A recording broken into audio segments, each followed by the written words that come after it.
Oke, sudah selesai. Untuk selanjutnya pertemuan kali ini saya akan menjelaskan tentang hadis ditinjau dari kualitasnya. Jadi kita absen dulu ya. Jadi saya lupa untuk mengabsen. Untuk hari ini yang tidak masuk siapa? Kalita. Kalita kemana Kalita? Oh sakit. Yang lain coba dulu lah. Tidak ada? Hadir ya semua ya, kecuali Kalita ya. Oke, terima kasih. Jadi Kalita sakit. Oke. Baiklah.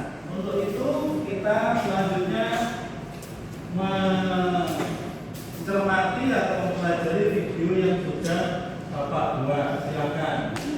Assalamualaikum warahmatullahi wabarakatuh. Alhamdulillahirrahmanirrahim. Pada kesempatan kali ini kita membahas tentang hadis video dari segi kualitasnya dalam mata kuliah studi Quran dan hadis. Baiklah, kali ini kita membahas tentang hadis dari segi kualitasnya. Namun sebelum itu, marilah kita melihat apa itu definisi hadis, apa itu makna hadis. Nah, hadis dari segi maknanya ini adalah segala sesuatu yang mengisahkan atau bersumber dari Nabi Muhammad SAW, baik berupa perkataan atau perbuatan, ketetapan atau tujuan atau istilahnya takdir maupun sifat fisik dan akhlak. Jadi definisi hadis ini tidak melulu pada ucapan dan juga perbuatan atau naknani, tetapi juga mencakup tentang sifat fisik beliau ataupun akhlak beliau. Nah, kemudian selanjutnya jadi definisi hadis ini tidak melulu. Oke, dari penjelasan pengertian hadis ini, coba siapa yang mau menjelaskan tentang pengertian atau makna hadis? Siapa? Ya, Mata silakan ke depan dulu. Sini ya. Yang keras ya, ya. Oke, Mata silakan atau mungkin kamu bisa menjelaskan tentang pengertian atau makna hadis menurut persepsi sampean yang kami itu seperti apa? Coba. Yang keras. Pengertian hadis menurut saya adalah yaitu segala sesuatu yang disunatkan kepada Nabi Muhammad SAW, baik dari berupa perkataan atau ucapan, kemudian berupa perbuatan, ketetapan maupun sifat fisik dan akhlak beliau. Oke, jadi misalkan sifat fisik beliau, contoh misalkan beliau itu memakai jubah, kemudian beliau itu memakai pakaian agak menjulur, dan atau mungkin beliau itu memiliki apa namanya jenggot, itu berarti termasuk menurut ini termasuk hadis ya berarti ya, betul ya? Oke. Kemudian kalau takdir itu berarti apa? Ketetapan. Jadi ketika ada sahabat itu melakukan sesuatu perbuatan tertentu, kemudian Nabi melihatnya dan Nabi mendiamkan atau bahkan membenarkan, itu berarti termasuk takdir, benar? Oke. Silakan, terima kasih. Beliau dulu untuk Fatah. Oke, kita lanjutkan ke sesi berikutnya. Kemudian selanjutnya adalah klasifikasi hadis dilihat dari segi kualitasnya. Yang pertama ada hadis sahih, kemudian hadis hasan, yang terakhir ada hadis sahih. Nah, selanjutnya kita membahas tentang apa itu hadis sahih.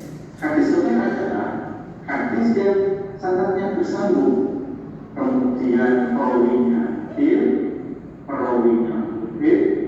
dalam segi maknanya tidak ada syak ataupun kejanggalan dan juga tidak ada cacat atau hilang.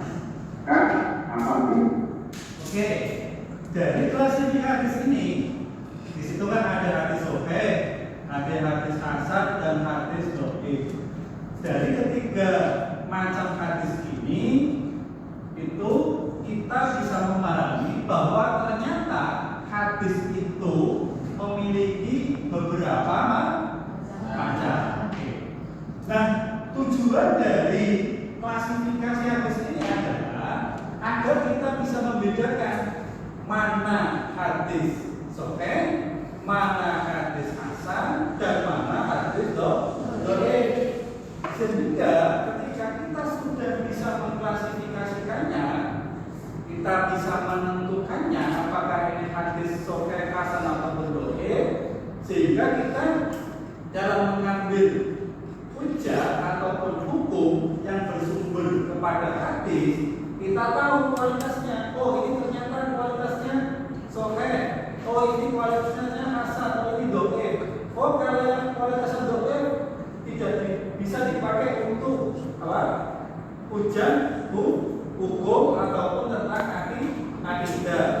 Oh, kalau hadis ini hadis sahih, oh berarti ini bisa diamalkan dan juga bisa dijadikan sebagai landasan sumber hukum. Itu adalah manfaat atau tujuan kita mengklasifikasikan hadis atau menentukan hadis apakah hadis itu sahih, hasan dan juga dhaif. Selanjutnya adalah hadis yang memang benar-benar sahih atau jangan-jangan hadis itu dhaif.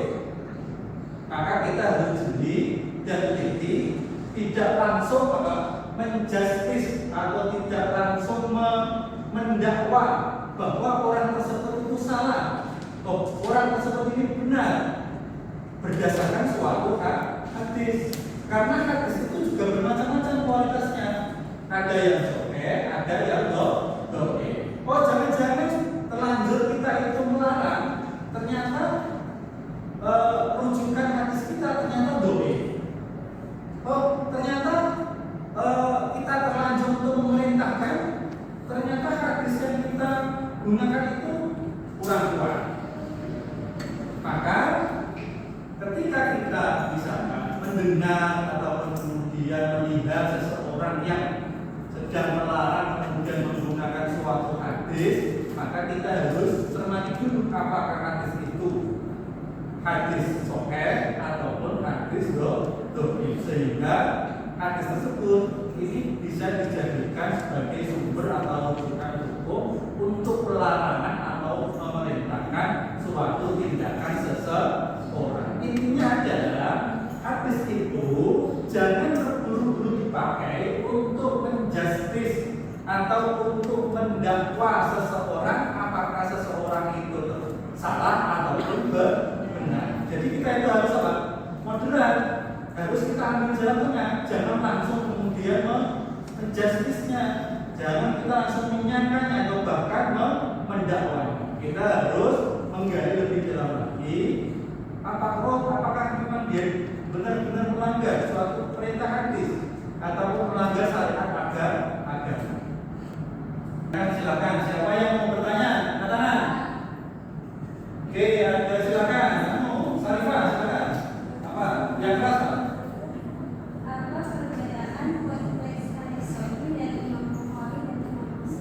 Oke, apa perbedaan konteks hadis Sahih Bukhari sama Imam Muslim? Oke, jadi perbedaan dari Sahihnya Imam Bukhari sama hadis Sahihnya Imam Muslim itu adalah di letak perawinya.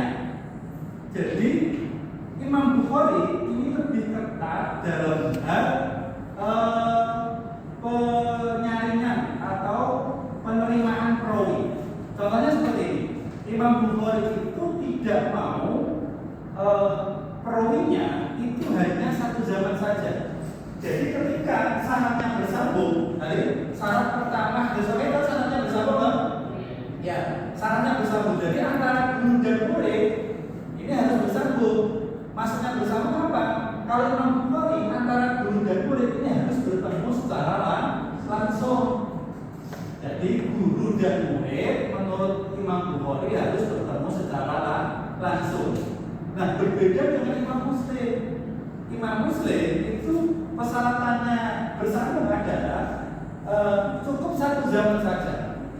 Jadi antara guru dan murid, meskipun tidak diketahui secara langsung bahwa mereka itu pernah bertemu, yang penting mereka itu satu zaman saja, maka ini sudah bisa dikatakan bahwa sanadnya ini mutasil.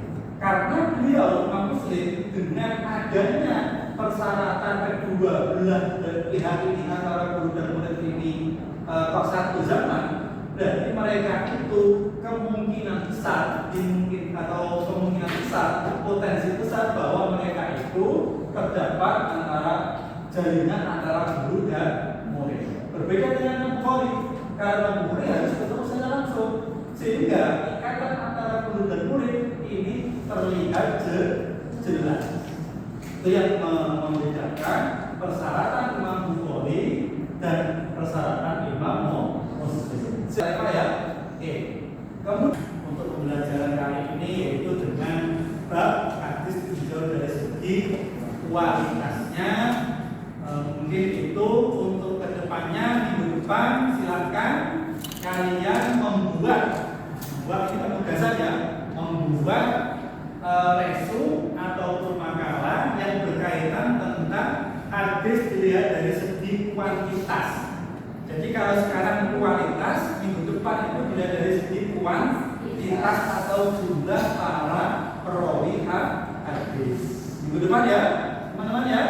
Dari minggu depan silakan dibuat tugas mengenai atau makalah atau resu mengenai hadis ditinjau dari segi kuantitasnya atau jumlah perawi. Mungkin cukup itu yang dapat saya sampaikan.